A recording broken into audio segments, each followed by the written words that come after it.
Oops. Good evening. Hello. Hello. Welcome, everybody.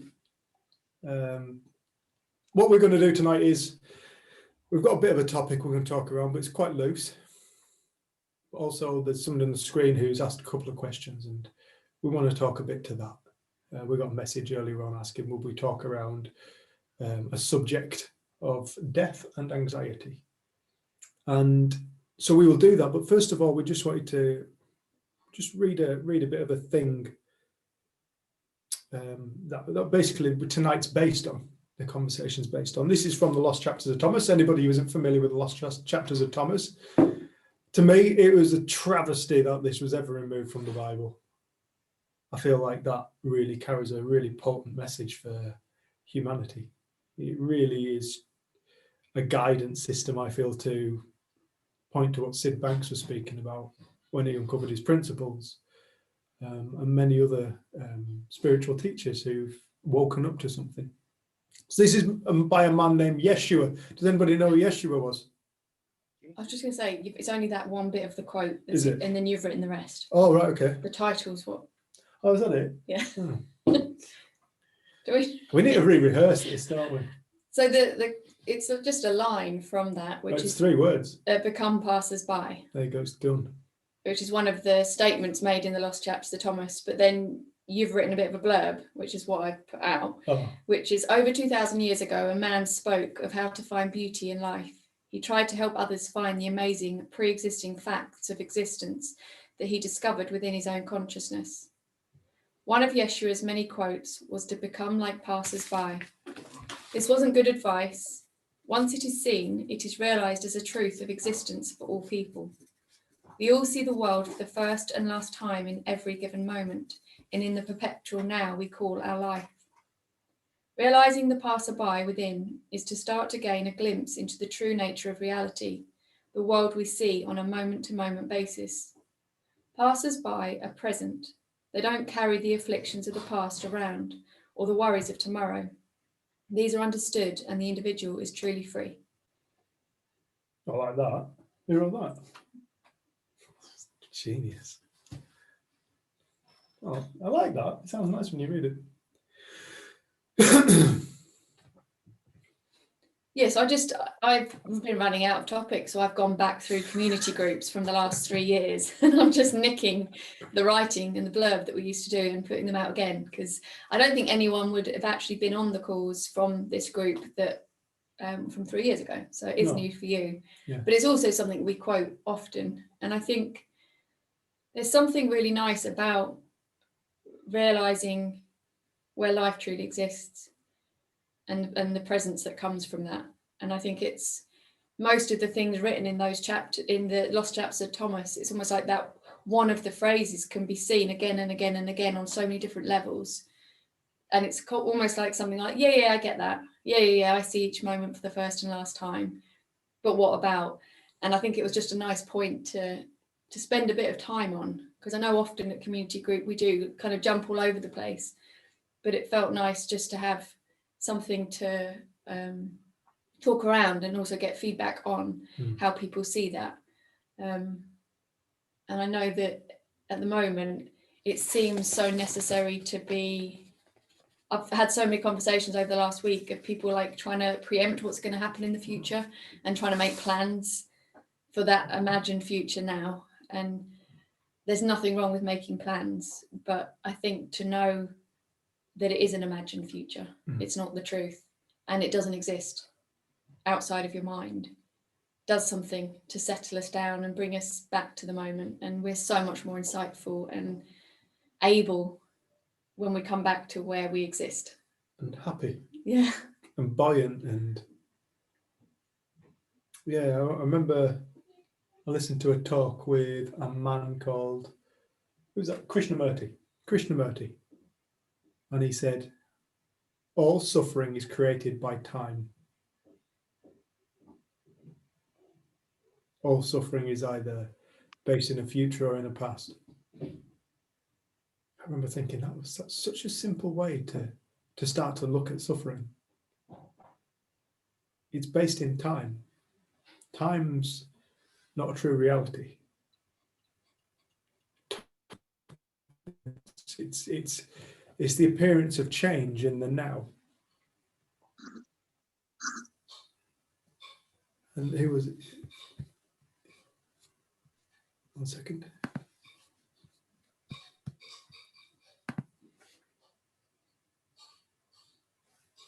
And you know, for me personally, I spent an awful lot of time in my life struggling with guilt. When I split with my wife, I really struggled with guilt. This guilt was something that completely and utterly ate me up. I punished myself. I beat myself up for it. I gave myself a really hard time. I wouldn't let myself find peace because I didn't think that I deserved it for what I'd done. Why should I be happy when I've done what I've done?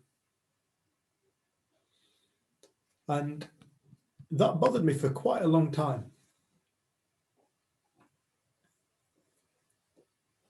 And it was only when I came across Sid Banks and the principles and I realized what I realized that I saw the nature of that. Hiya, Hattie, love. You all right? I'll mute you. Yeah, it was only then that when I woke up to the principles that I started to find relief from that guilt. It was a really interesting time because it was a time when everything that I thought I knew about life became really apparent that I didn't. Everything that I thought was fixed and real became really apparent to show me that it isn't. It's nothing like what I thought it was. Reality, life, whatever you want to call it, it's the same thing. The experience that we engage in, the experience that we live in, it's all the same thing. We have many different words for it. And I remember in that moment of realization, my guilt, my time-based suffering vanished. All my worries about the future vanished. I became so hyper aware in that space of awareness, that so hyper aware, and the world was stunningly beautiful, which was quite interesting for me because the world that I used to live in was a terrible place. It was full of hostile people. It was full of terrible deeds. It's full of people who are out to get me. It's full of, excuse me, it was full of all kinds of atrocities.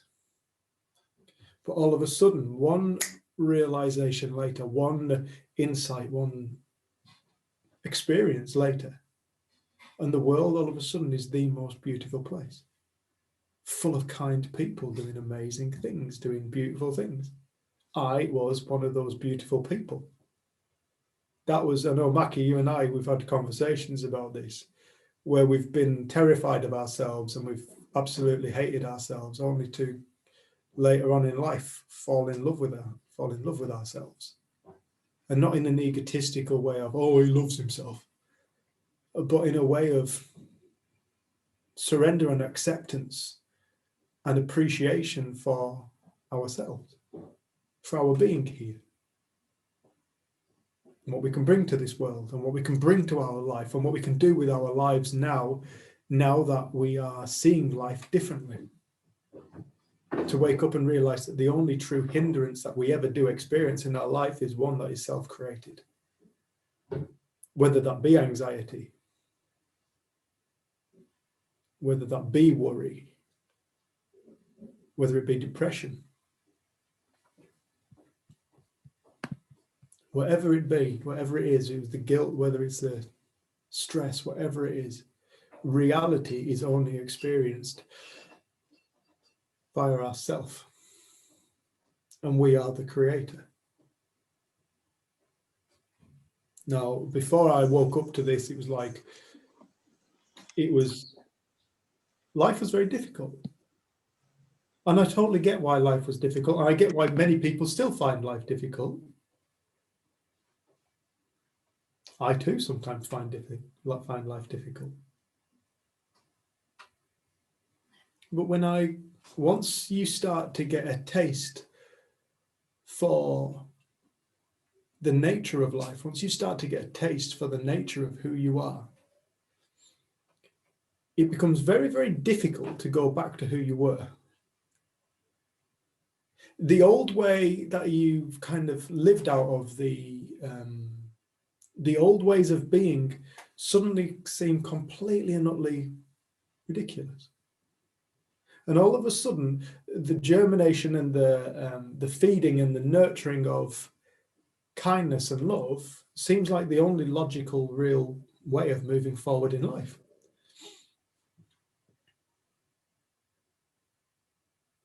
And I think that quote of Yeshua was actually Jesus Christ. His Aramaic name was Yeshua. He was known as Yeshua back in the day. Don't know where they got Jesus from, but Yeshua was his name. That was his name according to the Lost Chapters of Thomas, who was a scribe. Thomas apparently was a scribe, I think, and he could write, and he wrote down quotes, or if somebody asked Jesus a question, he would write down the question, he'd write down the response. And these scrolls were actually found, the Lost Chapters of Thomas were actually found in clay jars in Nag Hammadi in Egypt and somewhere in Syria. They were found in two separate places in the world. One of them's written in Greek and one of them's written in Aramaic. But they're the same thing, just translated. And so it's interesting because the principles themselves aren't anything for people to kind of hold on to. Many people want to try and learn the principles. You can't learn the principles. The principles are just guides, they're pointers. You know, what we're really talking about is what everybody already is. Apart from we are born into this reality, and we undergo a great sense of misunderstanding. From a very young age, we start to get into a great sense of misunderstanding about life, about ourselves, about what is truly going on. We get very caught up in worldly details and our bodies and friends and relationships and the news and finance and work and school or whatever. We get very caught up in the earthbound goings on, without really paying much attention to what life truly is. The mystery and the marvel of it, the magic, the beauty, the phenomenal, infinite nature that it actually truly is. We start to fall into spaces where we start to think we're a certain type of person. And we limit our own creative capacity through doing so. And therefore, we limit our own lives. We limit what's possible. Because what is truly possible is anything. We are more capable than anything we could possibly understand. I was listening to somebody not so long ago, and she said, one person in alignment with themselves, their true self, is more powerful than 1 million people. One person who finds their true conscious alignment with themselves, and conscious alignment, what does that mean? It means awakening to who we are. Beyond the ego, when we start to see through the ego, once we start to see what the ego truly is, it's a ball of thoughts based in time. It's actually just a ball of memories. If you really look at who you think you are, you'll realize you are just a bunch of memories. What you're talking about is a bunch of memories. And this is what we've identified ourselves with as who we are, this bunch of memories. And then there's many people who would at that point go, okay, who is it who is remembering? Because if you can work out who it is who's remembering, if you can start to get a sense of who it is who is truly remembering, not the thought, but the one who's remembering it, that individual is on their way to aligning with their true essence, their true self. And it just so seems like life becomes more beautiful for people who start to wake up, start to question, start to ask, rather than how do I get past this problem question, start to ask grand questions. Because as we start to ask bigger questions, we get bigger answers.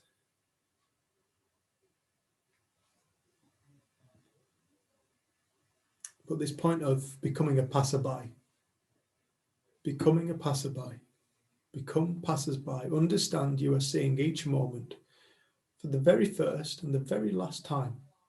This is the nature of life. Every single moment now is new creation. You are the creator creating your very experience now. If it looks mundane, that's what you're creating. If it looks amazing, that's what you're creating. If it looks depressing, that's what you're creating. If it looks hopeless, I think there's so much power. Everybody's wanting to try and change the world, but very few people are looking to change themselves. If people really want to change the world, they must start to look within themselves. They must start to awaken and align themselves with what life is and who they are. Who are you? I'm Dave. No, you're not. That's a name, Dave. It's just a name. That's just a word. You're not that word. How can you be a word? A word's just a noise. Are you really just a noise? Oh, 3 principles teacher, whatever, ex-tree surgeon, man, 41-year-old. No, those are all concepts. Those are all ideas. I'm not that.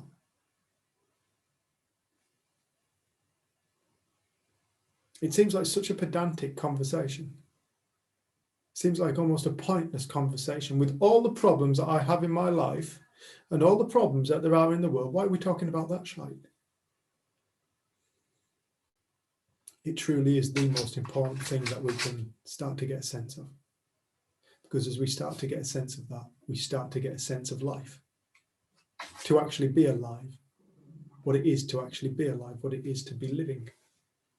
And as we start to do that, as we start to find that, we start to find answers to our problems. As we start to find that, we start to find more peace. And as we start to find that, we find that naturally we become more passerby-like. We don't spend so much time hanging around in the past, wishing that I'd done something different, wishing I could change the past. Oh, if I just hadn't done that.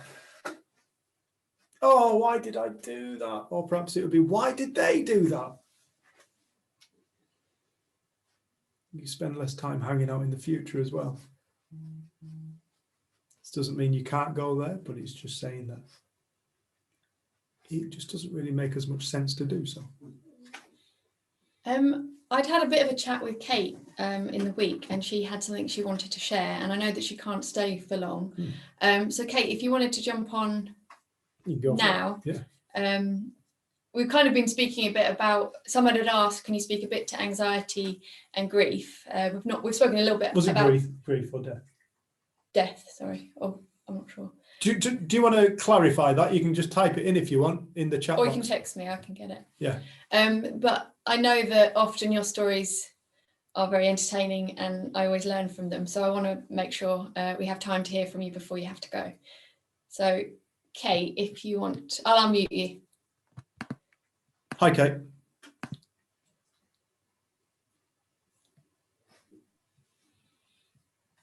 Unmuted? Yeah. You're off. Can you hear me?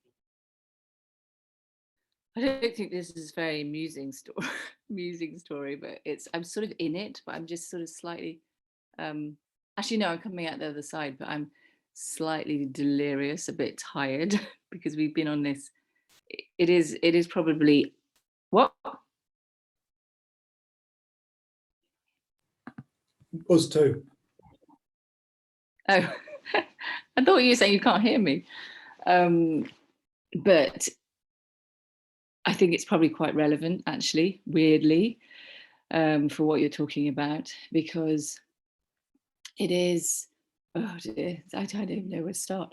It's so Georgia is so she's the last 2 days, or is it three? I lost count. 3 days. She's gone into this sort of. So basically, she had a mood drop. She's a teenager. You know, this is going to happen. She has a mood drop, and then while she's in this lower mood, she starts to focus on these anxious thoughts, and it's the same thoughts that she has focused on for years. And she starts to feel it. She starts to feel these thoughts, and she's like, you know, like I'm overwhelmed and I can't do school. You know, I'm like, oh my god, we're going back there. You know, and friends, and just, you know, everything is just suddenly too much. And the amazing thing for me, and I said this to Georgia, is that for the first time ever in this journey I've been on with Georgia, I'm not feeling it, and I'm properly not feeling it, which is like it's such a relief that I can then, you know, I said to her, so this went, so she started to really dip down and get really properly anxious. And then she said, you know, can I sleep in your bed? And just, she said, I can't sleep and I can't, you know, and I said, and I said, yeah. And so we were lying there, and she's, you know, she's getting upset. And I said, Georgia, I said, I'm not feeling your storm. And I said, and the amazing thing about that is that it's not like I don't care. It's just that I know that you're not the storm. You know, I properly know that you're not all this stuff going off, you know, going on the surface, like all these waves that you're mesmerized by, and all the stuff that you're looking at. I said, I'm just like below. I'm just sort of, I'm not in there with you. I'm sort of, I can see it. And I said, and you've got this option, you know, you can come down here with me. You can just come sink down, just like it's where, you know, a lot of people talk about, I think Beckinger talked about it last time, Dickon, about, you know, when you sink below the surface, the waves just sort of calm down. And I said, you know, you can, I'm lying next to her, and I said, you can just sink below. And I said, you can look up and you can see it all going on the surface, but it's not part of you. You know, it's not who you are.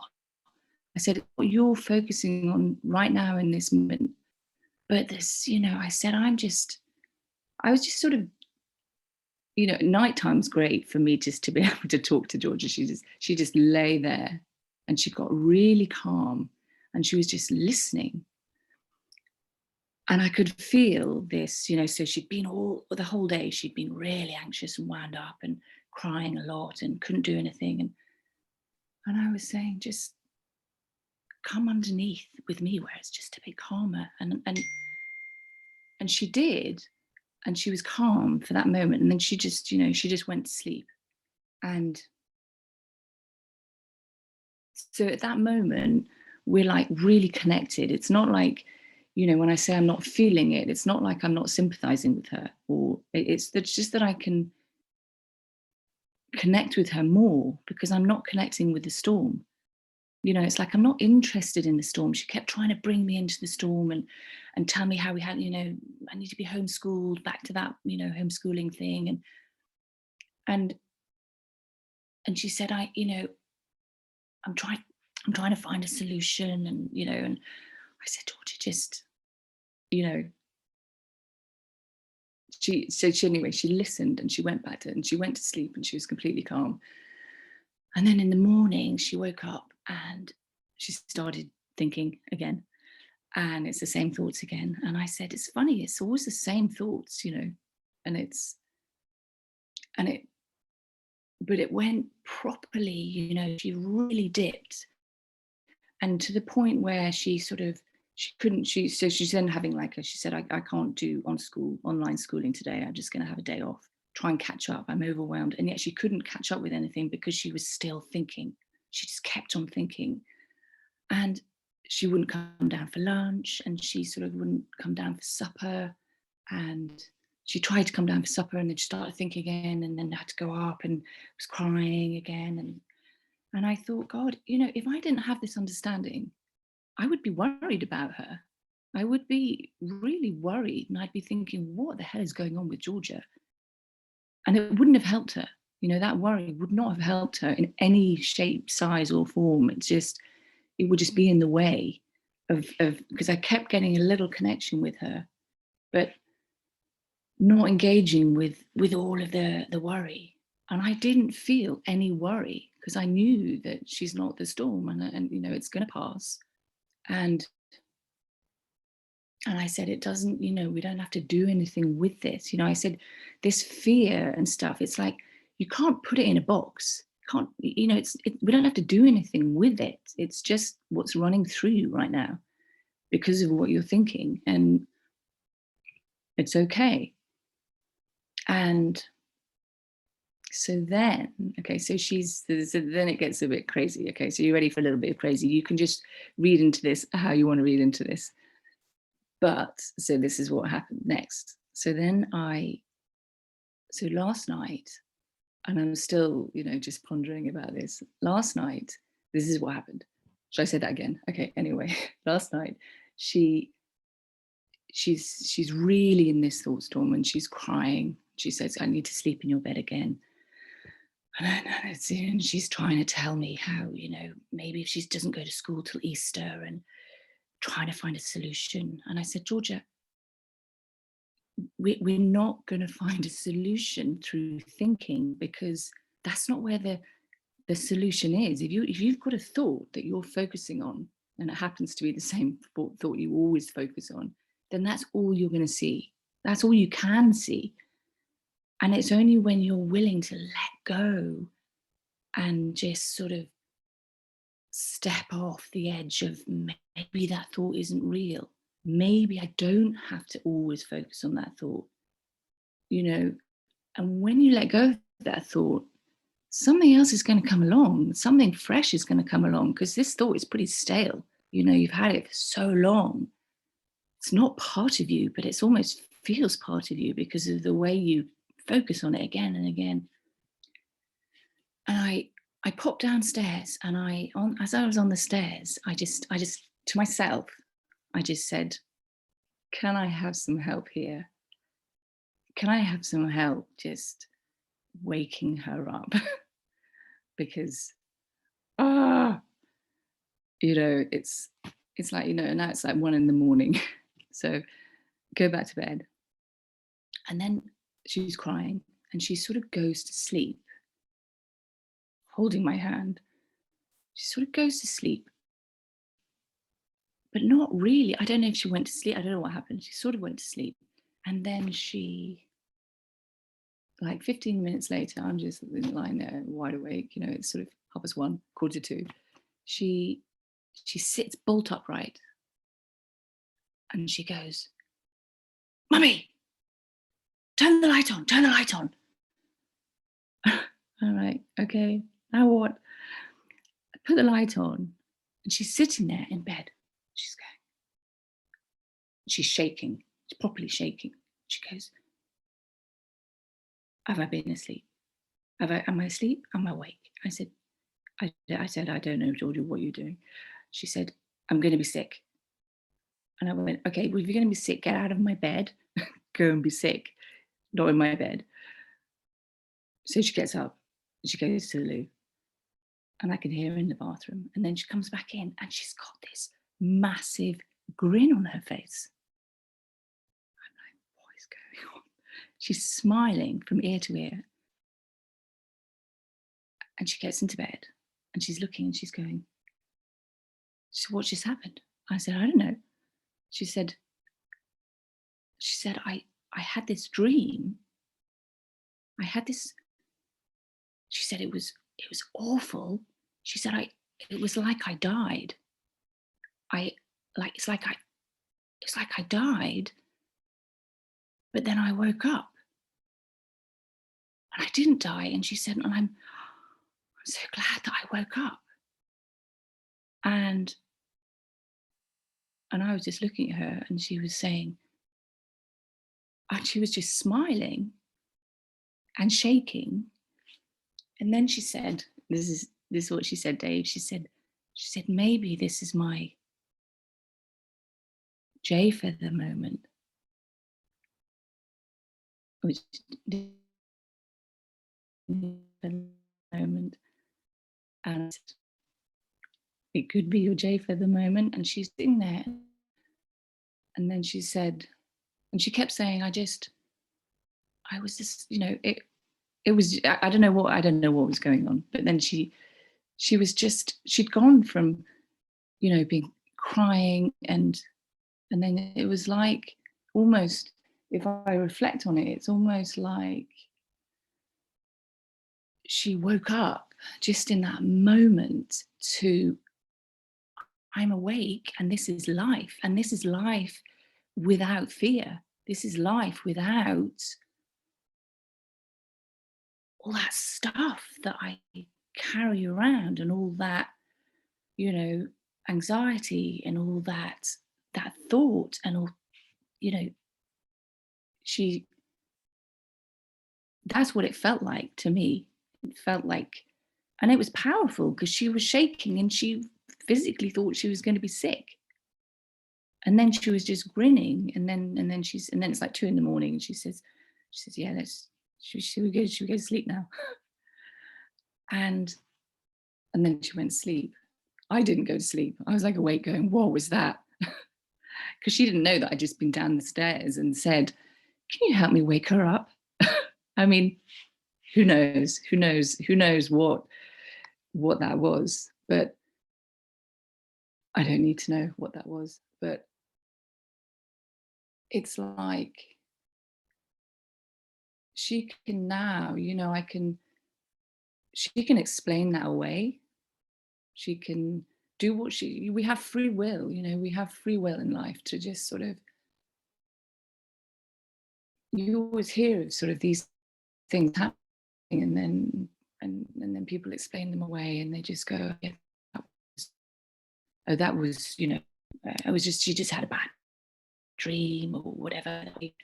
Or you can just look in this direction, and you can just go, just ponder, and then something grows, and then you start to just, I don't know, you just feel that energy, you feel the something, whatever the something is, and then you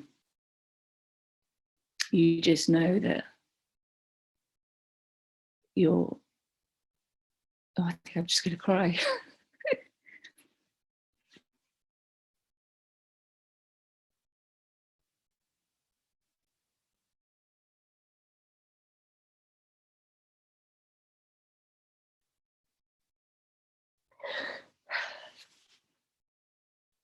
I managed to get quite well through that without crying.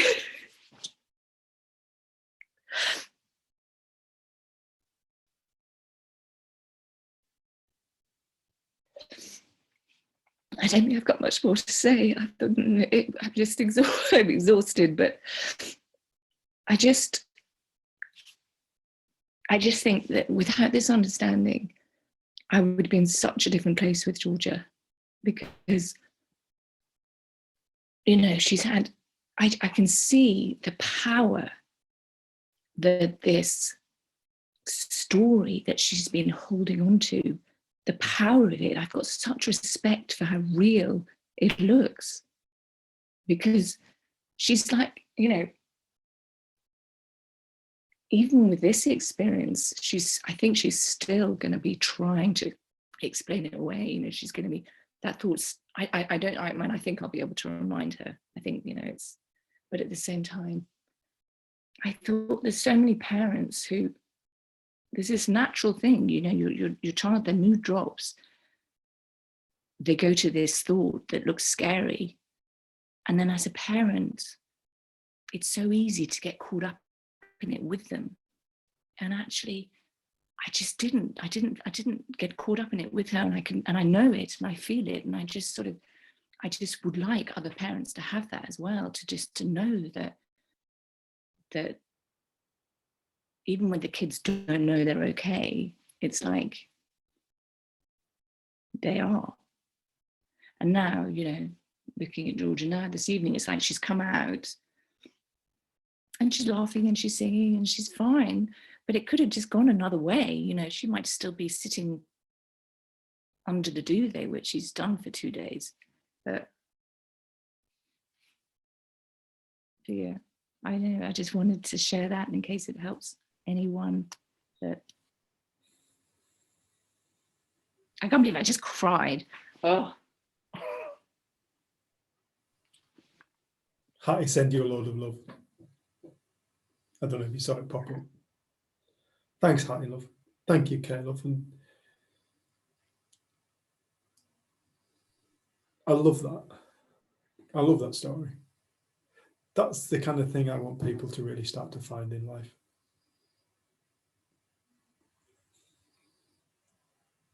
I often pray for things.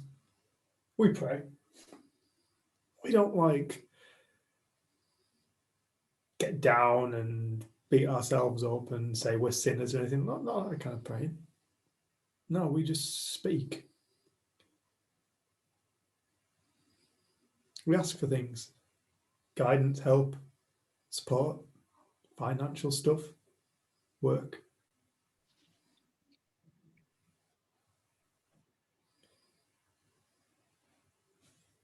It's amazing how often you get answers. And this is what we want people to know. It's like what Kate's talking about. There's another saying in the Bible, Jesus said, he said, if you had faith the size of a mustard seed, and if anybody knows what a mustard seed looks like, you can barely see them. If you had faith the size of a mustard seed, you would say to the mountain, move, and the mountain would move. Because everything is mind. And all you have to do is realize it. And when you start to realize it, you start to realize that this reality is manipulable. Manipulative? No, not the opposite of that. Malleable. Malleable. Yeah, it's good lass. It's malleable. Reality is malleable. We live in this world and we think it's a fixed, hard world. It's not. It's a malleable thing. It's energy. And we are energy. We are that energy. Find yourself in alignment with it. Find yourself connected to it. Find your source of it. You find yourself in this place of faith, which, Kate, is something I see run through every single one of your stories. This faith that you seem to have developed for your life and for the faith in the lives of other people, in the knowing that everybody is ultimately absolutely fine, and they always have been and they always will be. I love also that Georgia remembered in the midst of that, like the Jay Feather story, because we didn't really know at the time whether she was listening or present when we were working and you were telling that story. And I know we gave her the Jay Feather in a little jar to remind her of magic.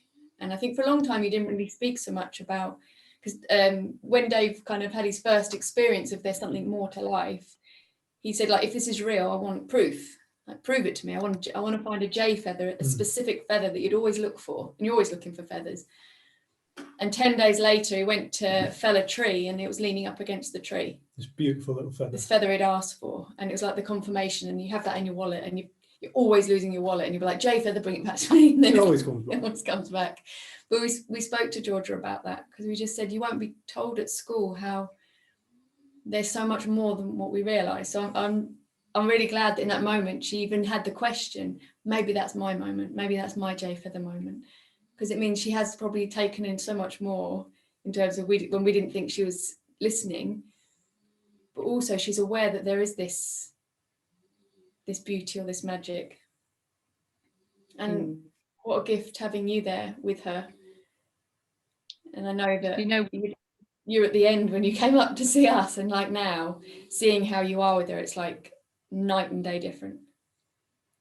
Yeah, well, it feels night and day difference. And actually today, if I look back on today, we went for a walk, which already was a difference, because the day before and the day before that, she wouldn't leave her room. You know, it's like almost self-destruct. You know, you think like, oh, just come outside. But, you know, she's 15. You can't make her. She's a strong girl as well. She's even stronger now. And we went on a walk today, and it was like, for me, it felt like, because she was still feeling the effect of, it felt like she was losing, you know, because she looked sort of crazy. She had been up since, you know, till 2 a.m, but she kept stopping and weeping. Okay. Did you say it looked like she was lucid? Oh, so can you hear me now? I can now. You keep breaking up. I don't know if it's our end or your end. Okay. It looked like she was. Did you say lucid? Wave at me. No, I said it looked like she was. No, it looked like she was like shedding a layer. Okay. Like she kept. It was like she kept stopping and wanting me just to hug her, and she would just weep. And then we'd walk on a bit more, and it was like she came in and out of going back into the thing, because I think she thought, if this is true, then I'm not going to feel any of my thinking anymore.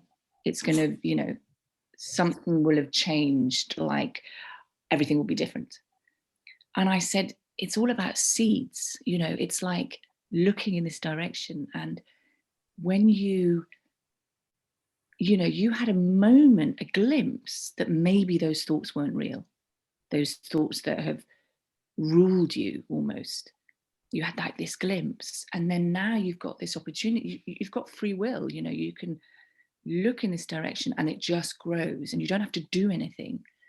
And she said, and she kept, what she was doing, she was like walking and in the moment, calm, then she would start thinking, and I could see it, she would start thinking and then get caught up again. And then she said, but I'm like, with my friendships, she said, I just need to, you know, this word need. She said, I need to, you know, I've got good friendships, but then I take things really personally.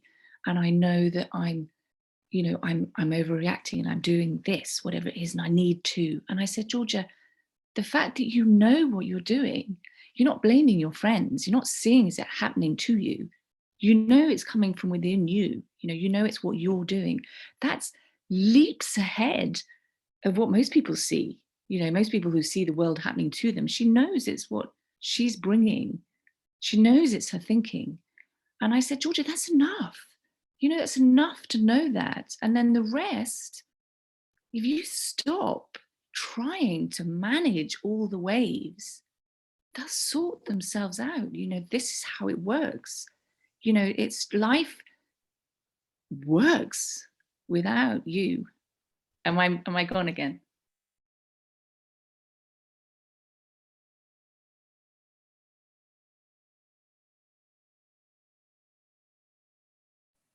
Sorry, I've muted myself. No, I was waving at Pat. She just came on the screen. Oh. You were just saying. You were waving at me to shut up. No, certainly not. No, I was loving what you're saying. I'll show. It's just the idea that she has to control life. You know, she has to control everything. And I'm like, it doesn't work that way. You know, once you start to see, you stop trying, you stop managing. I said, the more you're managing, the more you're stirring it up and you're splashing around and the waves are getting bigger. And it's like, you become more of an observer. You just let it calm down. And I said, it just does itself. And it's weird the way it happens. And like the other day, and then I'll let you go because I'm talking too long, but the other day I was talking to my cousin because she's been suffering with anxiety. And I said to her, I said, a funny thing happened was that I had a lot of belief about my cousin and of wondering whether she would hear what I was going to say and you know, childhood belief about who she is and my relationship with her and blah, blah, blah, blah, blah. And as I talked to her, it was like all the belief just dropped. It just fell away. And it was like I was having a conversation with her for the first time. I just felt this connection with my cousin. like, wow, what happened to all the belief that I had about her? But I didn't do anything. I didn't do anything with the belief and go, right, I mustn't, think about how I used to think about her as a child. And I mustn't think about that, experience with Susie. And I mustn't think about, it was like, I didn't do anything. It just fell away. And I think that's what Georgia, is starting to see, is that she doesn't have to do life. It does you, it lives you, and then you're there for the ride.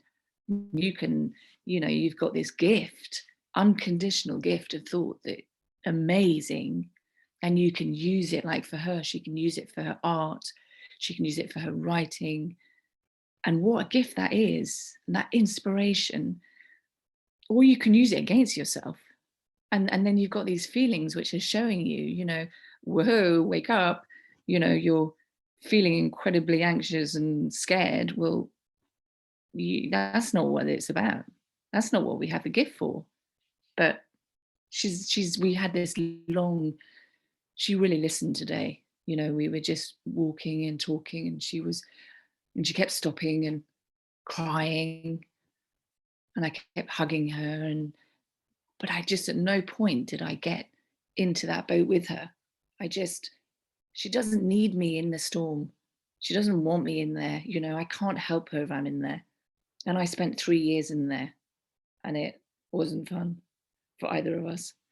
And now it's like, I say to her, I said, look, I'm sorry I'm laughing when you're crying, but it is quite funny watching you, because one minute you're smiling at the dog, and the next minute you're like this. And I said, it is quite funny to watch, because you're in and out and in and out.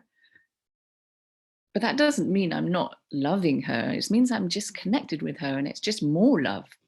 And everyone can have that, and everyone can have that with their children.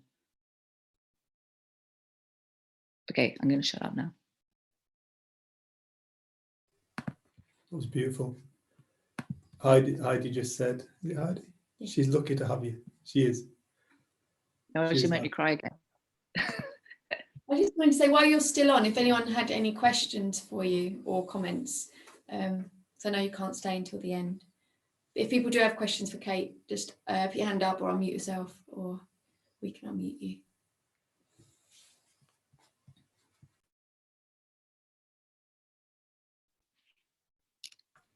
I saw my own hand raised, and I'm like, oh, no, that's me. Yeah, have you got a question for me, Dave? No. But I will have if nobody else. Kelly.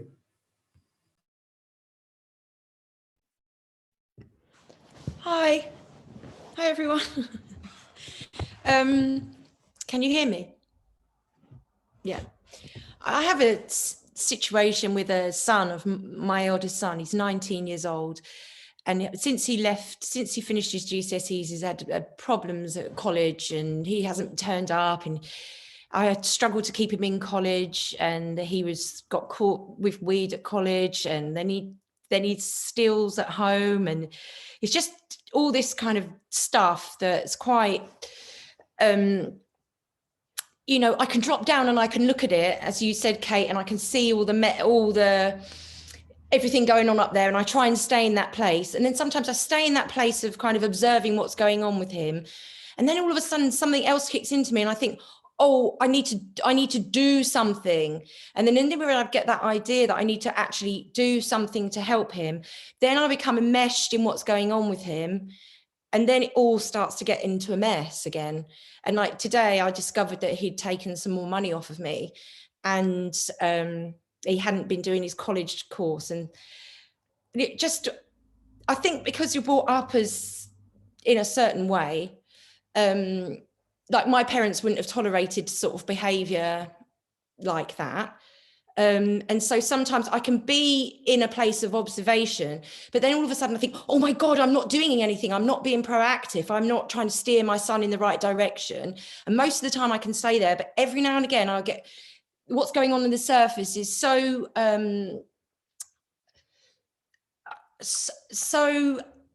such a spectacle, and it feels so big that if I don't get involved, I feel like I'm not doing anything to help. Does that make sense? It's just a really, you know, and I can, now I've started to speak now. Now I've got all embarrassed about speaking, so I can't speak. I can't speak anymore. Yeah, And right. I know. Sorry, I just kind of had it all in my head how I wanted to say or ask a question, and now it's all kind of gone wrong. I just find it really difficult to, when someone's doing stuff like that in the house and he's taking his brother and his sister's stuff, and they obviously get upset, and then we all go back into all the rest of us, all three of us, go back into this kind of, we just observe what he does, and we try not to get too emotionally involved or too enmeshed so we can have a bit of space. But then all of a sudden we're all really good in that place, and then all of a sudden he'll do something that really triggers one of us off, and we're like, we've got to say something, and then we get back to this kind of authoritarian sort of way, traditional way that we perhaps were being parented ourselves, you know, where certain things were acceptable and certain things weren't. Staying in your bed until 4 o'clock every day, smoking weed and not going to college and stealing off of your family is clearly not that okay. What would you do with that? How do you deal with, how would anyone deal with that situation? Because I want to stay an observer, and I do know that when I get involved in the spectacle that it makes it worse, but at the same time it feels weird when I'm not getting involved, and all of a sudden I have this kind of flash of a thought of thinking, I should say something, I should do something, I should be able to do something. And why would you not do something? Why would you not say something? What would be your logic for not saying something? Well, I say something and then he just totally denies it, and then it just gets into a massive argument. It just gets into, because he's got this certain way of communicating, he will try and embroil you in a bit of the conversation that's actually not relevant. So you end up getting quite confused about, you know, what you're talking about with him. All right, you know, because I think a lot of people misunderstand what the principles are really pointing to. Like, you almost think like it's about just sitting there and just becoming an observer. Mm. You don't buy a car just to sit and look at it. No. As nice as it is, it might be nice to look at, but you don't just buy a car to sit and observe it. You buy a car to get in and drive it. Yeah. Your body's your car. You are the observer. Where do you want to take this body? Where do you want to take your life? That's your gift. That's your gift. And it's like, how would I handle that? I have no idea. Personally, I have no idea. People are more than welcome to speak upon this, but I don't know. But I know I'd handle it however it made sense to me in the moment to do so. Yeah.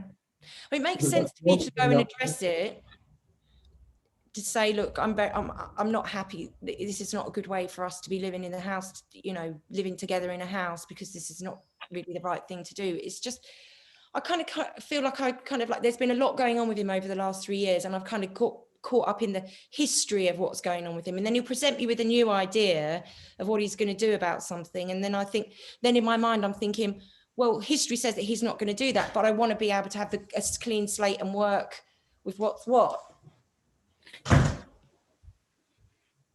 You know, work with the situation. Well, that makes sense.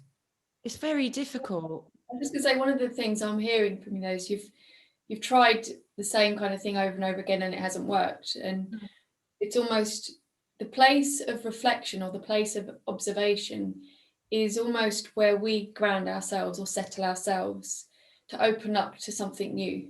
Like, the old isn't working. How else can I deal with this? And I think that's where sometimes just asking for guidance or asking for help or being aware that the same old isn't getting you anywhere. That's when we have to be open to hearing and listening. And I think it's almost, we want, a friend of ours, Valdor, is his insight on demand. I want it now. Like, tell me now what to do. Yeah. And sometimes it is going to trying different things.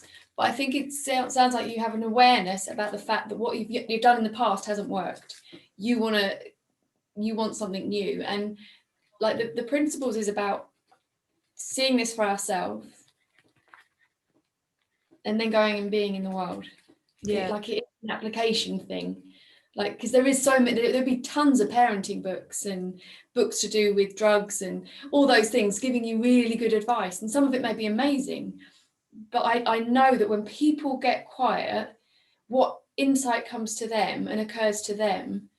And it's like Kate spoke, she had 3 years really with Georgia before, for whatever reason, she was open to having huge shift in insight and seeing this for herself. Yeah. And then it, Georgia upped the ante when Kate changed last year, because suddenly, Kate wasn't she wasn't playing how they normally play this game. Yeah. And so she almost got worse. Her behavior kind of got more intense. And it's kind of knowing that may happen. It may not, but it just takes one person in a relationship to change the whole relationship. Yeah. And I think that's the thing to remember, and being kind to yourself. But in no way is this understanding about just being passive and letting people walk over you or misbehave. You see, the thing is, I've tried lots of different approaches. I've tried lots of different types of approaches, but I think maybe what happens is that I try a different approach, and because he doesn't want to communicate, I then maybe revert back. It reverts back to an approach that would have been a long time ago. That will end up sort of in a frustrated situation. Well, it's just going back to what Kate said about Georgia. It's nice that you have that awareness.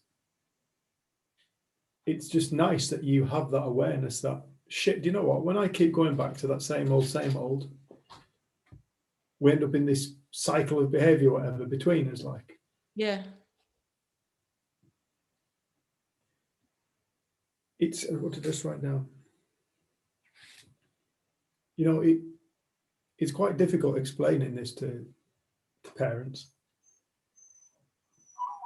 It's totally natural for parents to want their children to be happy all the time and buoyant and Not struggle. Yeah, they want them to stay in college, and they want them to be like this, and they want them to be like that. Kids have their own lives. I do. I mean, I just said to him, we just had a conversation where I just said, you can present whatever you want to me. It is your journey. I can support you and give you advice if you come to me and you want to speak to me, but if you're not going to speak to me about stuff, and I try and open up to you and try and chat and try and see if you're okay and if you need my help, and then you won't speak to me, and then these things happen, and it kind of all sort of starts again, Yeah. But that, everybody has their own lives to lead.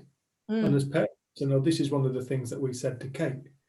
As a parent, children are continuously looking to their parents. I'm 41 years old. I still ask my dad's opinion on things because I value his opinion. Ask my mum's opinion because I value her opinion because she's my parent. Haven't always. There's been times like when I was 19 years old and I was taking drugs like your son, and I failed my college course. I don't even kind of mind about that so much. No, but it is this thing. It's like parents, this is one of the things we said to Kate, kids are continuously looking to parents for guidance.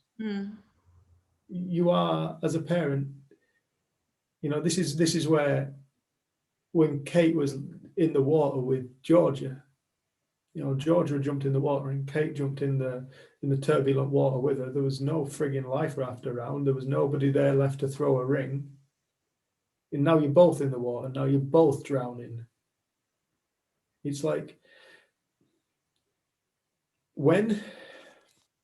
because you have that awareness, the old ways don't work. You're not stuck in the same old habit. It means that you can catch yourself, and it's like the moment you catch yourself, you come back to the moment. You come back to now. The moment you become aware of thought, you come into the now. That's it. It's just simply becoming aware of thought. It brings you immediately back to the moment because you become present.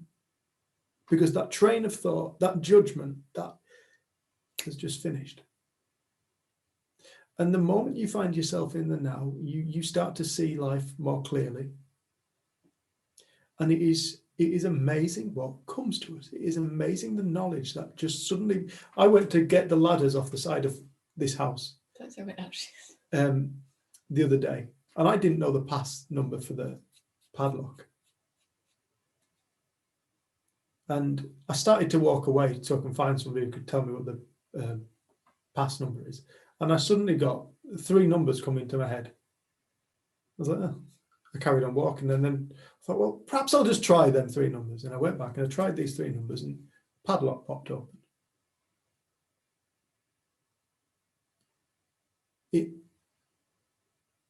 There is nothing in this.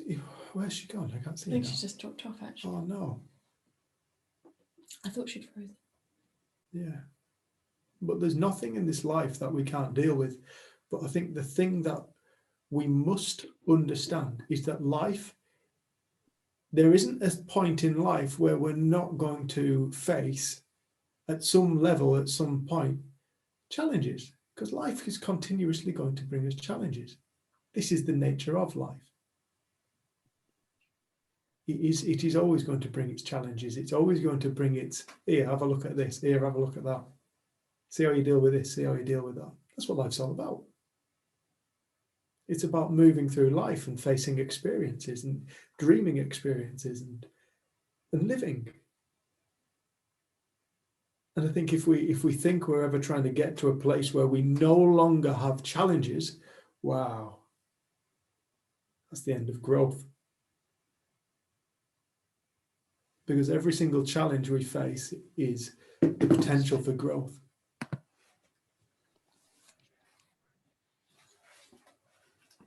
Kelly's just clicking back on. Hey, love. I couldn't. It just completely cut out for me. Oh, well. I didn't hear what you No. said. No, that's all right. I was just saying. Just what I was saying. You know, yeah, I can't remember now. No, I think the more we see for ourselves the nature of mind, the nature of life, when Sid spoke about divine mind, he spoke about an intelligence beyond human intelligence, an intelligence that powers humanity, life, all life. It is human intelligence. It is nature. Mm. And I think we start to see that if that's true for us, then it's true for all. And like within your son, despite his behavior right now, there is that deep intelligence. Mm. And that almost desire to move toward the light. And I think sometimes we take the crazy, like I know when we've had conversations about our youth, like we've taken some really challenging turns and things. And there's things that kind of you can look back and be like, why on earth would I have done that? But you know that in the moment that you did that, it made total sense, and it made sense. It's what you want to do. And I think, I know I've done it. I've done lots of silly things, and I can look at him, and so it's not like I'm looking at him thinking you shouldn't be doing that, or I think that it's perfectly normal, for want of a better word, for him to do all those things. I did exactly the same myself, but it's the level of it. That I find really difficult, because then obviously then I start to worry about if he's okay, and because he won't, and I'll try and speak to him how I would speak to anybody else who I thought was suffering, and it just doesn't fall on him in the same way. You try and open up that discussion, he just doesn't want to talk. And so I think, I'll leave it. And so I leave it and I feel fine, and I don't feel enmeshed, and I don't feel triggered by everything that's going on with him. And then all of a sudden I think, oh God, I should be doing something. So then I think, well, I'll try and address it again. And then it starts up again. I thought, no, just wait and see what happens. So I keep doing 2 different things, really. I think ultimately what all of us are looking for is to feel loved and accepted as we are, and kind of when we lose our bearings, to have someone around us that can see our true self for us. And it doesn't mean that I have no idea, but it doesn't mean there isn't consequences. It doesn't mean you don't put things in place. It doesn't mean you don't have discussions, but it's like to have another human being around you who sees your wholeness when you don't see it yourself. think you've frozen again. But I think that's something that I know for me at 23, when, you know, my struggles were different. They were eating disorders and depression and anxiety and fear. But just having someone seeing me as a whole human being, totally capable and intelligent and connected to something far deeper than what I realized, like it woke something up in me. And it doesn't happen to everyone in the way that it did with me. Sometimes it's drip feeding, and like it sounds like from Kate's story that, you know, it was Kate that changed first, and then it's been like Georgia's changed over a period of time. But it's funny because Kate brought Georgia for us to fix Georgia. Can I say something? Yeah, of course you can. So I think for me, you know, like before, there's this observation that I talk about, you know, when I'm not in the storm, I'm definitely not detached. I'm more attached than ever to Georgia. And then she's somehow, when I get like that, when I get not in the storm, somehow I can have a slightly different, because I'm not in a place of fear, because I think it's so easy to be in a place of fear with kids, because you can be scared of what they're doing, but you know you're in a place of fear because you can feel it, you can feel the fear. And then that's when you almost have to just sort of leave it for a little bit. And then that's not when you're going to have that connection, because they can feel that you can feel the fear. And then with fear, it's like there's almost judgment. You don't mean it to be judgment, and you don't mean it to be criticism, but it's somehow I found that what I would say would come out as sort of criticism, although I didn't mean it as criticism. It's just the fear would come out like that. That's how it would sort of voice itself. And then when I'm not in that place of fear, something else comes out. And that, I think, is what your child can hear. You know, they can hear there isn't the judgment in your voice, and there isn't the criticism in your voice, even though you don't necessarily think you're being judgmental and when you're criticizing. But I think that's what they can hear when you're fearful. And it's a very innocent thing, because that's not what you're meaning, but I think that's what they hear, you know, and you can see it because they get like, you know, and then you almost have to, I don't know, you have to sort of take yourself away a bit or regroup and not predict what they're going to do. It's like sometimes we go into the future and we think, oh, well, they're like this now and they're not listening, so they're not going to listen in 5 minutes time, or now I'm just going to leave them or whatever. But everything is so fluid that you never know what they're capable of hearing. If you sort of get to a different space, if you find that space within you that we all have, which is away from the thinking and away from the fear and away from this whatever's going on, and that's the place where you can find this connection, and somehow they hear you differently, is what I'm feeling with Georgia. You know, she hears me in a different way, because what I'm saying is not even necessarily about the stuff that's going on. It's connecting somehow with Georgia on a different, it's hard to explain, but it's like there's something deeper, there's a deeper connection, because we're not talking about the anxiety or the stuff or the whatever it is. It's somehow you're going beyond all of that. But I can't always do that, you know, and when I don't do it, I don't judge myself, because what's the point? You know, you're doing what you can do in the moment, and sometimes you get it wrong, and sometimes, and the thing is, I'm going to have a child run in a second. Who's going the other way? I whisper. The thing is, I can't remember what I was going to say now. Bloody hell, that was going to be good. What was it? What was I saying? Oh yeah, no, when you get it wrong, you know you've got it wrong because of their reaction. You know, it's like I remember once, when I was talking to Georgia about, oh, it's coming from your thinking, no. Right at the beginning when I was a pain in the ass. And she was like, I know it's coming from my thinking, you're not being helpful. And I went, oh, what's wrong with her? And then I was like, actually, Kate, I'm coming. Do you want to come and say hello online? If you're not, Go on. I'm coming.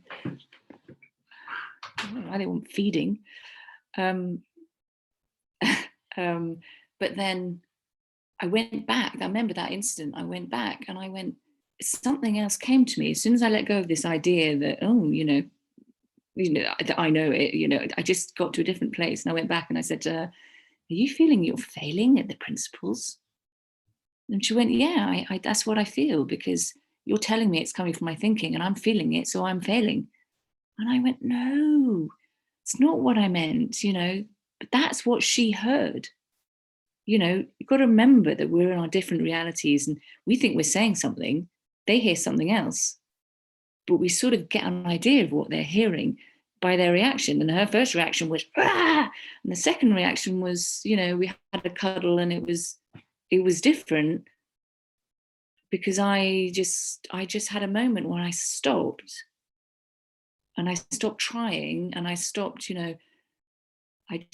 something came to me. And I think that this space that we have when we're not thinking and we're not trying and we're not trying to work it out, and this life happening to us, then stuff comes to us. And I think every mother knows what to do, but we don't think we do. But I think we have it in us. I think we all know what to do with our kids, but we don't trust it. And we don't go enough to this space within where the answers are. They're all there, but for our thinking, I keep doing that, our thinking. And then we, sometimes, like I heard Kelly saying, looking to her past and what she ought to do, and and how we were parented, and all of that, sort of how things ought to be done. That's like not necessarily going to find answers that are going to really resonate with your son. They're going to come from deep within you, not from belief about how you should be parented and because I had that with Georgia, when it was like, you should be doing this and you should be able to do that, and you should be, and then you're missing lessons and you're not going to school, and she didn't go to school, and everyone was like, get her to school, and you get caught up in all of that. And then now it's like, no, I don't get caught up in that, but it doesn't mean I'm detached. I'm more attached than ever to sort of just listening to myself and not trying, but just seeing what comes. And then when I see what comes, I sort of, she calms down, she hears something. And I almost feel it's not coming from me, it's coming through me. I don't know, it's different, it's a different space, but it's there for all of us. But I didn't know that existed before, before I came across this. I just didn't know. So I never went there. I just always thinking, and it's not being detached. And also, yeah, we do get it wrong quite a lot of the time, and that doesn't matter. The beautiful thing about getting something wrong is you learn. Yeah. If you reflect. Yeah, the opportunity is there to learn, and it's. Did you hear that? It sounds like a bloody husky in there. But yeah, what you're talking about, I remember we did some work with a young lass in South Africa. Actually, she was, whoever came on, was it third retreat ago? First one May. 3 retreats ago. We had a young girl called Rachel from Johannesburg speaking on there as a guest speaker. And she was a girl who had attempted suicide and was on medication and spent some time in a psychiatric ward, and she's sectioned, wasn't she? And she came to a talk with us for 2 hours. And there was this little voice popped up, there's about 18 lasses there, weren't there? Little voice popped up and she said, she's talking about the mind. She said, she leant forward and put her hand up. I hadn't even noticed her in the room, she was that quiet. And she just went, referring to the mind, she said, it's almost like fire. you get burnt by it. And she said, and so therefore you learn to fear it. She said, but if you fear it, you never have the opportunity then to feel the warmth it can bring to your life. The glow. Yeah, and it was like, who are you? You're hired. It was like, she was beautiful. So we stopped with her and we spent a bit of time with her.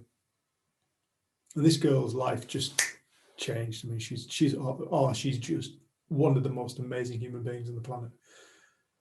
But I always remember her coming back from school and she said, Kate, I know you're being summoned. She said,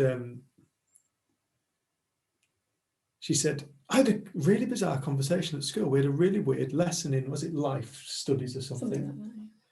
And she said, we're talking about showing people that, you know, you care. And they were saying, this conversation was effectively about worry. You know, if somebody's in the shit, the best thing you can do for them is, you know, you worry too, you worry too, so that you show that you care. She said, but that made no sense to me. She said, I was the only one, even my teacher was saying, it's good to worry about people because it shows you care. She said, but I was the only person who said, I don't worry about people, but because I don't worry about them, I care more. I can love them more. And I can love them more. And it was like, this kid, I was like, you're hired. She's amazing. She's just beautiful. And what you're talking about there, Kate, you know, it's really easy to jump in the water. And so much of the time, I'm not a parent. I fucked up a Jack Russell. I mean, but I do know that if people do jump in the water with people, that's two people that need saving now. It's the first thing RNLI tell you not to do.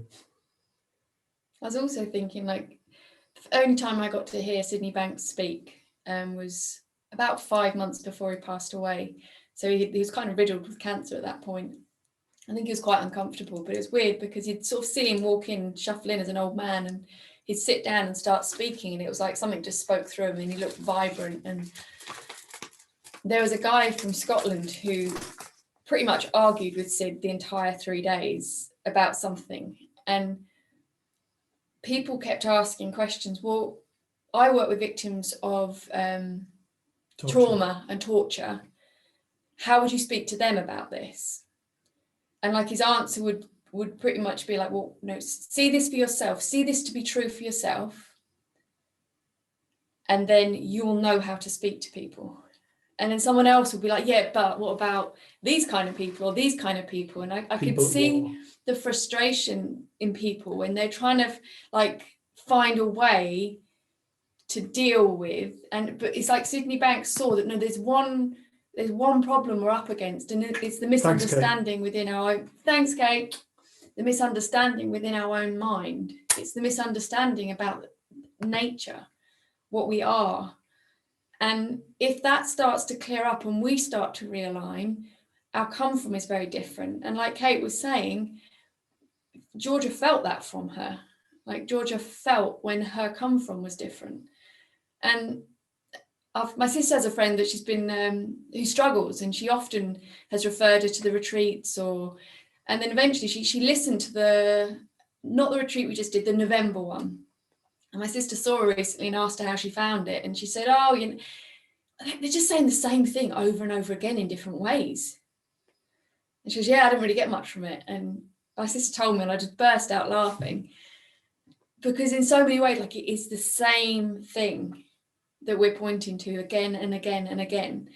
But I think we're so used to, as human beings, getting caught up in content and wanting to know specifics. And this is almost like a step before.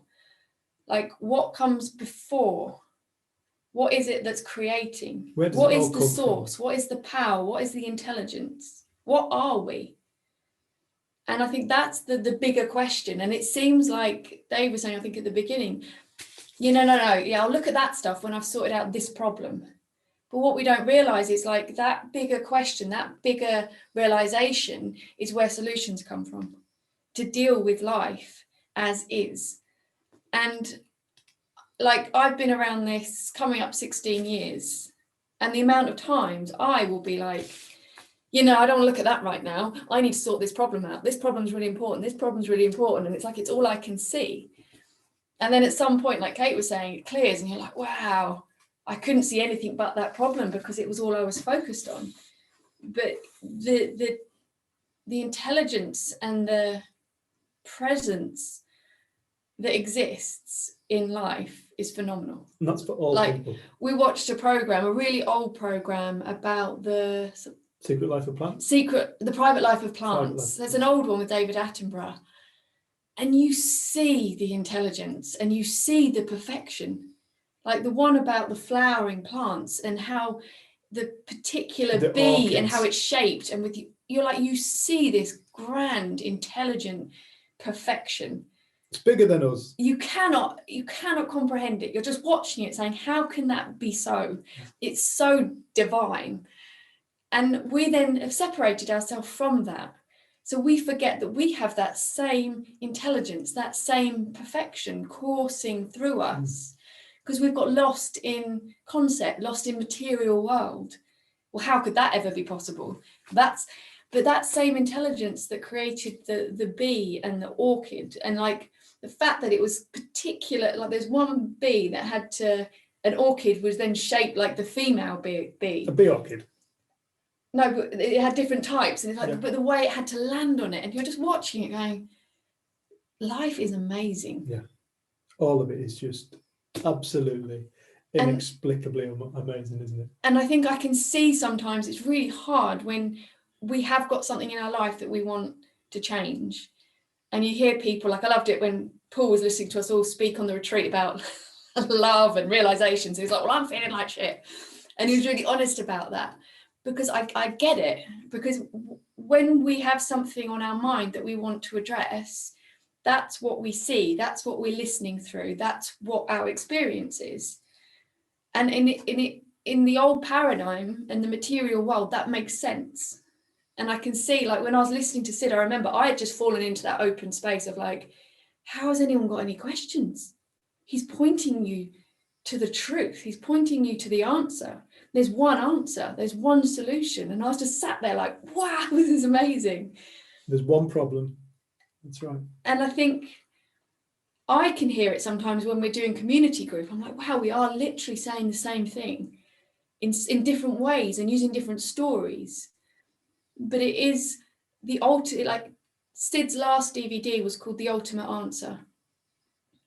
He knew that the only way the world changes on a small family level or a community or the Or a world personal level. is through a shift in consciousness. And that shift in consciousness is to realign with the truth and see what's not true. We are not a limited being. We are not limited to what we thought before. We are connected to the divine source of intelligence that can bring to mind solutions to what we think are big problems and nothing to the universe. It's created this. And just this planet, you know, I've seen videos or photos of the universe, the cosmos, and that blows my mind. But just walking out into my mum's garden and seeing the intelligence and seeing the perfection can blow my mind. But I know that when I'm caught up on a problem, I don't see that. I just want the solution to that. And I can understand how it can be frustrating to be like, yeah, but no, because that's all we can see. And it seems counterintuitive to like, well, hang on, when that falls off your mind, if you're open and you're receptive, there is a deep intelligence that will bring you the answer that you need. Yeah. In a way that you may not have expected. And it always has. And we so often think, oh, we can either do this or we can do this, or we've got like 10 options. There's infinite options. There's infinite solutions. But it all starts with us coming home to what we are. And I think every religion, every philosophy has been like your true self, your true nature. And it's just quiet. And when we feel that space or touch that, we know it exists in all. So for a partner who's struggling, or a child that's suffering, or animal that's suffering, like you know it to be true. So we get to keep our bearings a bit more and feel less kind of thrown around by it all. But Like we've got a friend who has asked about a sibling who struggles with drugs and addiction and things, and we've offered to speak, but until somebody's ready to listen, you can't force feed it. All we can do is love and guide and see us for ourselves. And when someone's ready to listen and receptive, then we can find the words. If we've kept our own bearings, we don't have to rehearse it. Like that's the worst thing, isn't it? Like don't think you've got to speak in a certain way to them. Don't try and teach this. It's almost like don't try and teach anything. You in the moment, present with another human being, is one of the most powerful things. It's just a conversation. Like I remember at a conference listening to this guy, and I saw my own ego a bit. There's a guy sat very smart, and he was also a speaker, and he then got on stage and spoke about the fact that he had been sectioned after having a massive breakdown at university. And I started thinking, oh, I thought you were a psychologist. And I felt myself change how I viewed him. I just noticed it. I didn't have to do anything with it.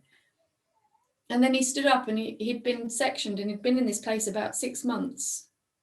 And he said the moment that what started to wake him up, he said, I was curled up in the fetal position on my bed, just crying. And he said, somebody walked into my room, sat next to me, and they put their hand on my back and they stroked my back. And he said, they didn't say that long. He said, I don't know if it was a nurse. I don't know if it was a family member. He said, but I just felt connected to another human being, and they just reassured me. And he said, that was his moment of starting to come out of his psychosis and depression. And I think sometimes we think it has to be something profound, or it has to be something, or that someone else has the answer for us. But sometimes it is simpler than we think. And I know that when we've had conversations before, Kel, I know that you've navigated some life, and you've found your way, and you've learned, and I think it's remembering that, because I think we're so used to putting our faith in something else or someone else. Books, teachings, the principles. But this is like, no, this is within us, because we are life. We are that intelligence. And I think that's a really, it seems sometimes so simplistic.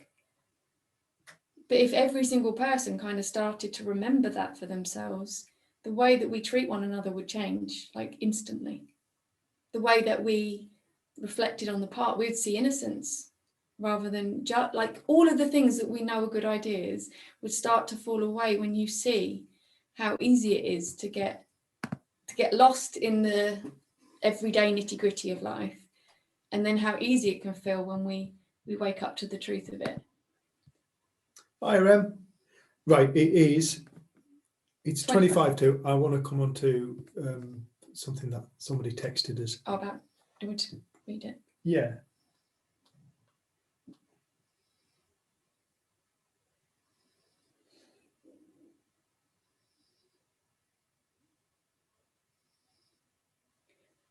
So can we talk about death and anxiety and kind of loss of a loved one?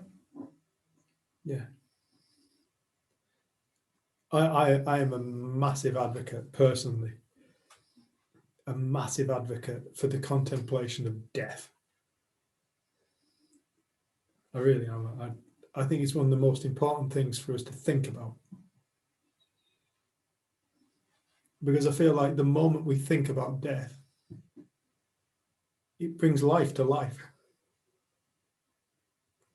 I think I really get a sense that so much of humanity is walking through life with absolute ignorance of mortality, without any consideration for the fact that at some point they won't be in this earthbound experience anymore, this life that we're all living right now. This gift of experience, the gift to be born into a human form, and then to be able to create a reality, to create our life however we wish. That's what every single one of us has the gift to do. We're here for a finite amount of time before we then move on again, move over. I feel like this is one of my favorite conversations. I don't feel like it's in any way whatsoever a morbid conversation, because I don't see death as morbid. It's the most inevitable thing after birth. It's an absolute consequence. It's the most natural thing. It's as natural as being born. And I think it's something that so many people fear, because I think that we misunderstand death. But if you really look at it, most people misunderstand life.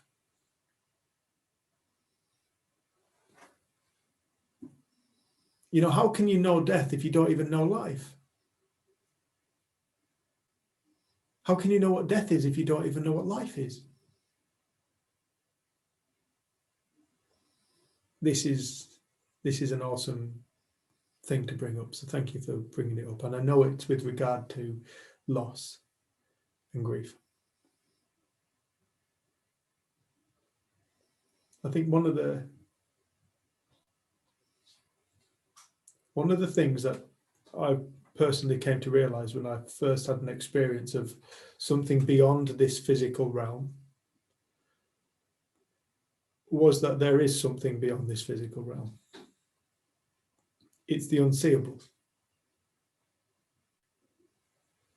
It truly exists. It's there. It's here now. It's everything. It's everybody. We are all it.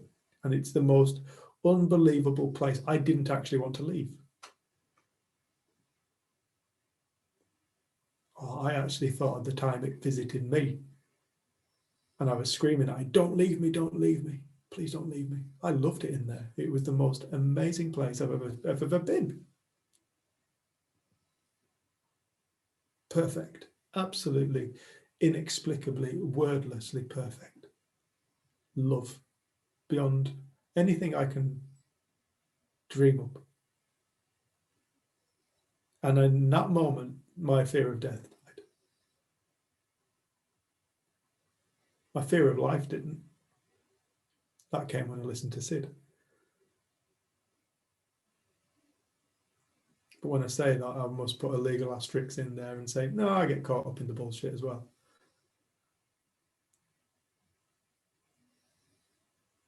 Human beings.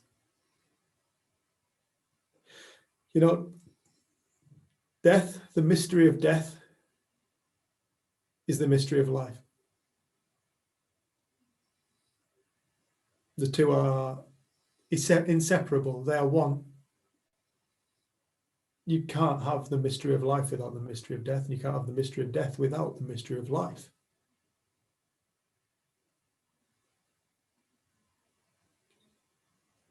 I became really fascinated with it, and I started to look things up about death. And I found a scientist called Dr. Bruce Greyson. Google him on YouTube. Fascinating man. Search him on YouTube. Search him on YouTube. Yeah, well done. Google on YouTube. And he has spent his life studying near-death experience and reincarnation. And his studies have found, he says, when you die, it's not the end. You transition into a new realm of existence. And he said, everybody he was ever spoken to who's had a near-death experience says, this realm of existence is the most beautiful place they've ever been. And none of them want to leave. Sometimes they get told they have to come back. And they're gutted. I want to stay here. Why would I want to leave this place? Because you're not finished yet.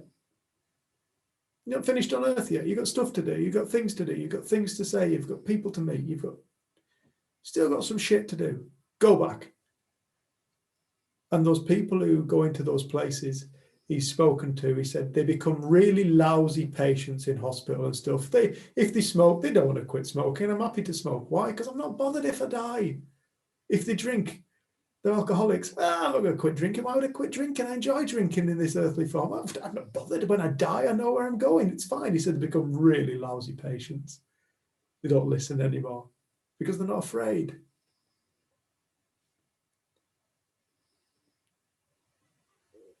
I remember when my gran was very ill one time as well. I found her on the floor. I picked her up and I put her on a bed. She was grey and she was cold and she'd been there all day. 92. I thought she was dead. She was, oh, I couldn't believe it, she survived. But I remember at that time, she opened up her eyes and she looked into the corner and she said, "I'm sorry, Robin, no, it's not my time." That was my granddad. Science is always telling us, you know, you cannot kill energy. Energy cannot be destroyed. You can't create more energy and you can't destroy energy. It can only change form. It can only change state. I don't know why people think that we're anything other than that. I think for so long we've lived with this materialist point of view. We've lived with our materialist sciences, that we are just a bunch of chemicals and elements. Consciousness is an emergent from when some chemicals came together and were perhaps zapped by a bolt of lightning, and somehow consciousness emerged in a very primitive state, which has then evolved. Consciousness doesn't exist like that. Consciousness precedes everything. Consciousness is all things. And I think going back to this lost chapters of Thomas, there was this, somebody asked Jesus, they said, tell us how our end will be. And he said, I take it from your question, then you found the beginning, that you asked me about the end. He said, blessed is he who takes his place in the beginning, for he will know the end and will not taste death.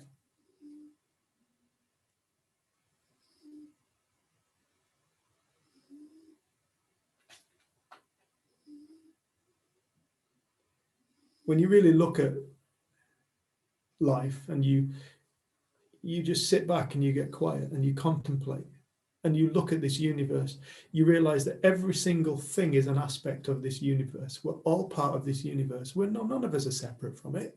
None of us are separate from the universe. Therefore, nobody's separate to one another. It's logic. People speak about it spiritually, it's spiritual, whatever, but it's also really logical. There is no separation. Nobody is separate. Whatever created the sun, created the earth, created the moon, created the galaxies. It created everything. And it is something that people have given names to. God, they've given it Buddha, they've given it Tao, they've given it Hashem, Allah, whatever they want to call it. Quantum field, whatever. Energy source. But this thing exists, this stuff exists, and everything is made from it. That includes ourselves, our lives, this living, this moment right now. And this thing only knows the now, because that's all that there is. It's just this now. Can you just ask them just to be quiet?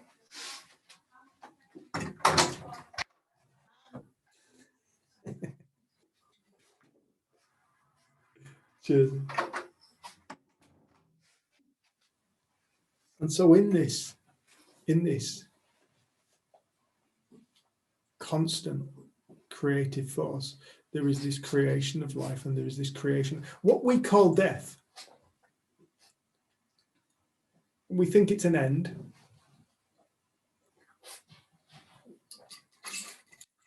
But this energy can't be stopped. You can't stop energy, you can't kill it. You can't kill energy. What we consider to be death is, to me, this is the way I see it. It's the ceasing of the movement of the body. But if you really look at yourself, are you this body? We're so associated with the body. The body is in a constant state of change. But you've never gone anywhere. The body has changed, the bodies get older, the body's got more saggy, it's got fatter or whatever, and more hairy or whatever. But you were there present watching all the change. You are not this body as much as you are. This body is the means by which you get to come into this world and play being a human being before you then leave. But when you came into this world, where did we come from? Because we're so intrigued by death that we don't ask the question about where did we come from? And I feel like that's where that quote of Yeshua is such a beautiful thing. Blessed is he who takes his place in the beginning. Blessed is he who questions the beginning as well as the end. For you'll realize it's actually the same place. The beginning and end are the same place. Now, here and now. I think so many people are afraid that when somebody dies, they've lost them forever.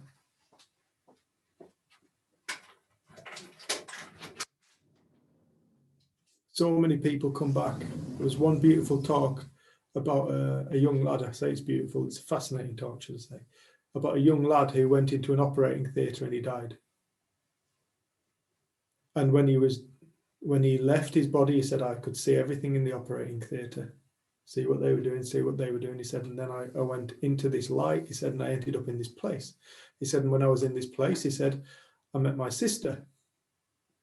My sister told me I needed to go home. And I don't know, I needed to go back into my body. So eventually he came round from his operation that he died within. And they were amazed. And he's telling his family about where he'd been, what he'd seen, who he'd met. And he said, his sister, I don't know his sister's name, he said her name, she told me I had to come back to my body. And they said, what are you talking about? Your sister's at college. He was like, no, my sister told me I had to come back to my body. And the next day they got a phone call, or was it later on that day? They got a phone call from the college saying that his sister had died in a car crash. That's right, she'd been killed in a car crash. And this young lad had met her. I think if we can start to consider that death isn't what we think it is. It's not what we think it is. And if we can look into the heart of life to find the answer to what is death. The heart of life is the creative force of all things. Death's just another transition, another expression of experience, new experience. What is life? It's an experience. What is death? It's experience. What is beyond this realm of existence in this physical plane on this earth? Well, there's new experiences to be had. I think for people to look into death, consider it. It puts life into perspective. It brings life to life. It helps us appreciate that we don't know when we're going. We don't know when we're leaving. I feel like it keeps us humble. It can bring joy into lives. I remember Mary, who spoke on our last retreat, her daughter was dying of cancer and she did everything on a bucket list. She said Mary said, that girl lived more than anybody I'd ever met. And she was dying. We're so afraid of this life. We're so afraid of this world so often. It's all an experience. I think it was amazing so much to hear Mary speak about it. Had been 18 months since she'd lost her daughter. So we knew her before, and she used to speak about how much she learned from her 38-year-old daughter who was living her life to the full. She said she's lived more in the last 2 years since diagnosis than I've lived in my entire life. And she's lived way beyond what they thought she was going to have. And she spoke at the last retreat because she'd lost her 18 months before. And it was amazing just to hear Mary speak about the gifts that she's found in the loss and in the grief, and how to her she started painting, and she's been doing these beautiful paintings, and she's learned so much about truth and life and love. and connection. And she's an incredible lady. She's always just been someone, whenever she puts her hand up, we just press mute and listen. But I think it was really, for me, to hear her speak about loss in that way, kind of, I know that something like losing people I love has always been something that I can get carried away, especially late at night if I think of it. Even with Rust, like he's 16 this year. I can't imagine life without him. Do you mean even with Rust? No, but just the intensity of that. Like I always used to be with my mum and dad, but now it's like just another thing to worry about. But it's that when you hear people speak, like it's part of life. We can't imagine it because it's not happening right now. But when things do happen, like we've got that resource within us to deal with life. And we have to, when we lose people we love, we have to start living in a world that they're not physically here. And it takes us a while to adjust, and it takes us all different amounts of time. And I don't think we have to put pressure on ourselves, but it's not that the principles don't apply here. Like I know that when my ex-husband's dad died, when I would see lilies, I'd burst into tears. I always used to take him lilies when we went to visit him. And that went on for about 6 months after he died. Every time I saw them, I'd just burst into tears. But then I also know that we ran retreats within that time. I did one-to-ones. I was with my nieces and nephews. And when the loss fell off my mind and I was present with what I was doing, I wasn't sad. And then when it came to mind, I was sad. And there wasn't a judgment in it or a needing to get rid of it. And I think maybe just being a bit gentler with ourselves, that we do miss people. When I said to Ishka, our niece, I said, "Do you miss us, Ish? When you don't see us?" And she said, "Only when I think about you." It's like, that is the most honest answer you could actually give. Yeah, only when you come to mind do I actually miss you. In the meantime, I'm just getting on with my life. I'm in that experience, I'm in that experience, I'm in that experience. And which kind of brings us to the anxiety question. Can we talk about anxiety? And people really want to talk about isolated experiences, isolated feelings. Anxiety is no different to any other feeling ever. It's all born of mind. We think anxiety is a different thing to happiness or to joy or whatever. It isn't. It's born of exactly the same place. Anxiety is something that we take very seriously. We think it's serious. It's as serious as the next thought. You know, it's been misunderstood and it's been thought of as a mental illness. Anxiety is not mental illness.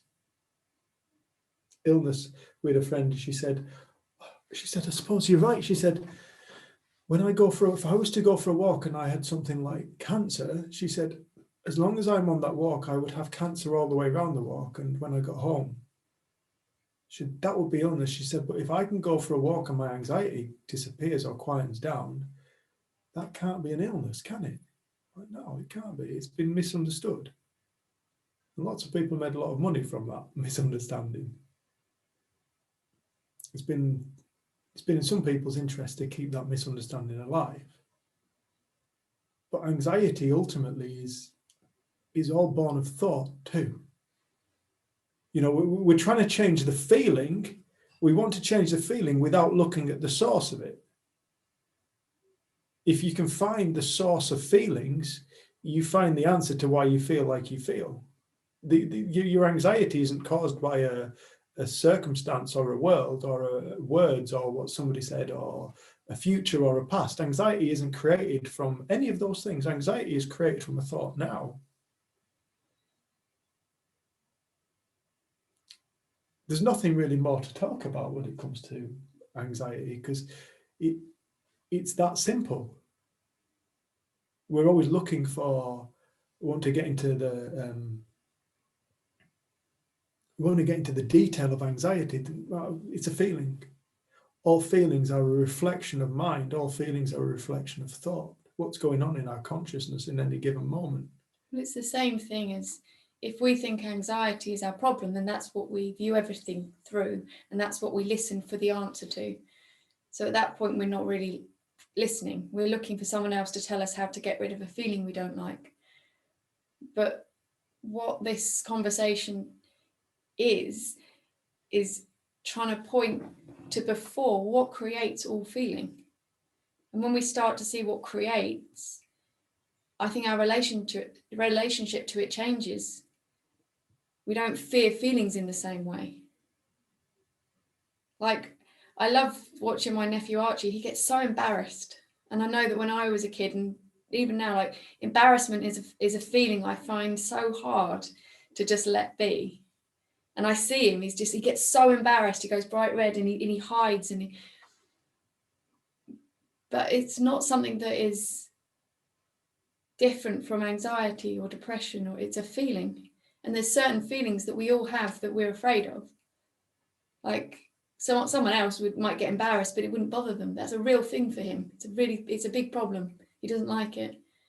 Someone else might get anxious kind of thinking, but it's not a problem to them. They just have it, feel it, and it passes through. But as soon as we pin our well-being on a certain type of feeling leaving us, or a certain type of feeling being with us, we then feel completely thrown around by life. And the reason the answer is always the same, because it's saying, no, but we don't want to look at what the feeling is, the content of it. We want to look at what creates it, what comes before. And then what shows up in our life starts to change. And I think it was so cool to be part of Georgia and Kate's journey, because we got to see them arrive with, here's my 14-year-old child at that time, here's my 14-year-old child, please fix her so that my life can get back to normal. To this, Kate was just phenomenal in how she just completely let go. I didn't let go, I was let go of. And she got so humble and kind of like, wow, I'm not here for my daughter, I'm here for me. And she started listening for herself. And when they left, it was Kate that had the big change, and Georgia had heard it intellectually, but it hadn't had any impact on her. But then to watch Kate navigate the last year in a completely different way and learn and feel like she's messed up and grow. And she said, wow, how could it have been? She said, it's like it's so close, you can't see it. It's like it's on the end of our nose. The answer is right in front of us. But when our attention or our consciousness or our awareness is on problem, that's what we can see. But when we realize that the answer doesn't come from looking at what's wrong.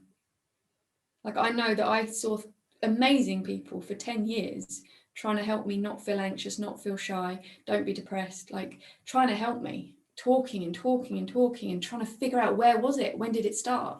Was it something in childhood? Was it when that happened? Like, and it got bigger and bigger and bigger.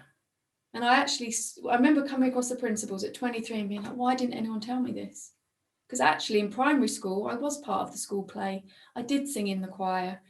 And as my story grew about how shy I was at secondary school, I can't do that, or I can't be involved in sport. Like, I was getting worse, not better, through therapy and focusing on my problem of what I thought was wrong with me. And I remember just at 23 just going, this is so simple. I get why people think it's too simple.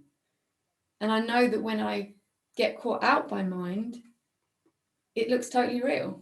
I think Kate spoke about how humbling it is and how your kindness levels go up, because you see that people's reality is so real for them. It is their life, it's their reality in that moment. That's all they have. And they can't see your way of seeing it. They can't see another way in that moment. And that's a really beautiful thing to start to see for ourselves and for others. Like Sid was saying, there's these principles that create all feelings within us, and they bring to life experience for us to have a life, be here, be an individual.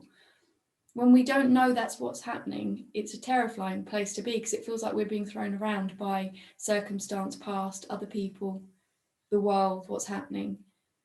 When we recognize that that isn't the case, our mind is free to think anything, that's a really beautiful place to find yourself, because you take yourself wherever you go. A change of mind brings around a change of reality. It's that simple. Everybody's trying to change the world. Try to change the world, try and change the world. When the mind changes, reality changes. That's why you can look at one moment, you can look at something like your son as a problem. And the next minute you look at him and you've got just compassion for him and love for him. He hasn't changed, but the experience you encounter has totally changed. That's why sometimes you can go to work and just, oh, fucking hell. Go to work and you have a totally amazing day. Totally different to yesterday, same place, same job, same people. That's why you can buy your car and be dead excited about it, only for 2 months later to jump in a car and chuck your scruffy dog in the back and it's got a scratch on it now. Well, stuff it. You're not filled with that excitement that you once had when you initially had the car. The car hasn't changed. There's evidence for this everywhere. Reality is entirely created by ourselves within our mind. All of it, entirely all of it. Every single thing we experience ever in our life is being generated from within us. And whatever we think about it is how it appears to ourselves. That's why everybody sees a different world. That's why everybody likes different things. That's why everybody likes different partners, different music, different food, like different places on holiday, wear different clothes, live in different places. Because we all think differently. Everybody's reality is real to them. And one last thing on anxiety. Everybody on earth from time to time feels what people call anxious, worried, unsettled.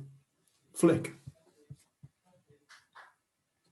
Asking you to unmute, love. I was waving goodbye. Sorry. Nothing profound. Bye.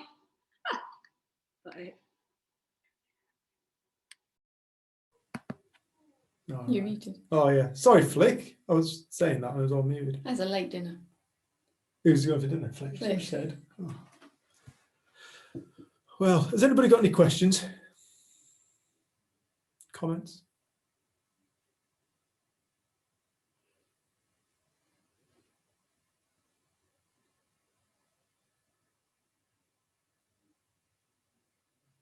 Oh, thank you, everybody. Thanks for joining us. Paul, if you could hang on. Emma, if you could hang on. We'll be doing this again next Thursday. Yeah. Through lockdown, we've said we'll do them weekly rather than bi-weekly. So if Yeah. people want to join us, they are most welcome. Absolutely. Hey, so nice to see everybody. And Amanda, you can go to bed now. Loads of love, everyone. Bye. Bye, everyone. See you later. Bye. Thanks, Bye-bye. thanks Many everybody. thanks. Bye-bye. Thank Hey, thank you. Bye-bye. Flick. Loads of love. Bye-bye. Thanks, Dave. Thanks, Jen. You're welcome. Thank you. Bye. Cheers.